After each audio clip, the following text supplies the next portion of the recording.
Важкі симптоми утрудненого дихання, кашлю та подразнення очей виникли у 40 учнів загальноосвітньої школи у Вісбадені, Німеччина, 11 травня 2022 року. Ці симптоми виникли в класах із відкритими вікнами та погіршувалися, коли діти виходили з будівлі та чекали на шкільному подвір'ї.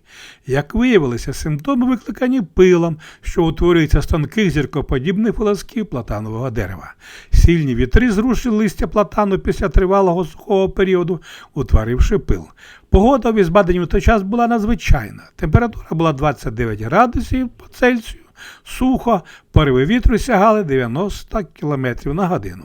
Шкільне подвір'я було обгороджено і густо засаджено високими старими платанами. Загалом госпіталізації потребували 25 дітей. Лікування включало лоразепам і сальбутамол. Усі студенти мали нормальний рівень кисню, і їхні симптоми змінилися. Це був платановий кашель, а не алергія на платан, тому що у дітей не було таких симптомів, як нежить і свербіж в очах і носі. Платановий кашель виникає не кожного разу, коли ми гуляємо під платанами. Він сильно залежить від тепла, сухості та вітру, сказала Андреа Елмер, спеціаліст із внутрішньої медицини та пульмонології клініки Хеліос у Вісбадені. Самозахист передбачає уникнення контакту зі шкірою та слизовими оболонками за відповідних кліматичних умов шляхом носіння захисних окулярів і масок.